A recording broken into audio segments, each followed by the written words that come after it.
He has been. Yeah.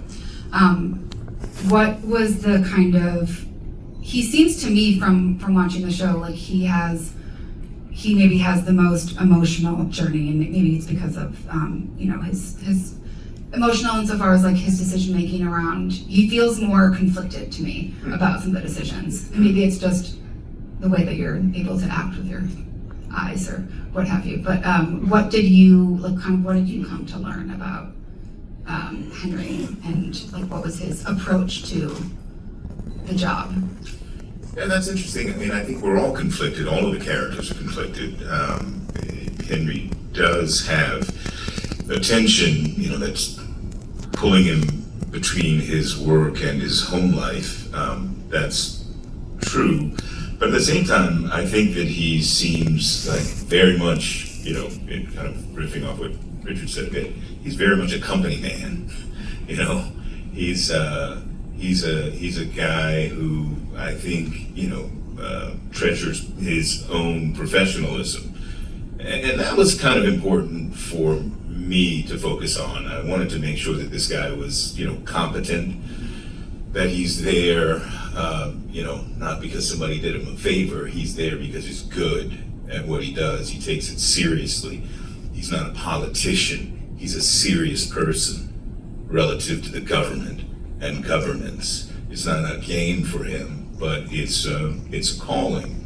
And granted, there's self-interest there. It's a steady job. It's all that. There's the adventure, but at the same time, I think there's a through line of a sense of duty and a sense of responsibility and an appreciation for kind of the larger or the largeness that is the responsibility of being in that position. So I looked at it in some ways as a kind of, and particularly within the context of what's going on right now. And I think there are moral ambiguities and ethical ambiguities associated with this, and I think the CIA does at times go about solving problems that it's caused. I think that's a larger kind of story about American foreign policy. But I think he's a guy, for me, through which I wanted to celebrate the civil servant, the federal employee, who manages this institution that we call the United States government and provides stability and security for us and a lot of things that we sometimes take for granted. Yeah, I scribbled down a line, actually, I think it might be Richard's, that I thought was really interesting. You guys are the only branch of government that thinks in terms of decades. And I found that to be like a kind of comforting thing, that like someone is playing the long game out there and someone's thinking of things, not to say that it like to disregard the problems that are happening in the short term, but I think that is. Well, I mean, I think that luxury exists only for the bureaucrats in government, because politicians, politics, political cycles are so quick. 2 years, 4 years, 6 years. So you can't think long term. They can, but they don't. They think in terms of self-sustenance. Whereas, the government has the ability to at least, kind of compete, for example, with the Chinese or with, other, governmental systems that can afford to look decades ahead.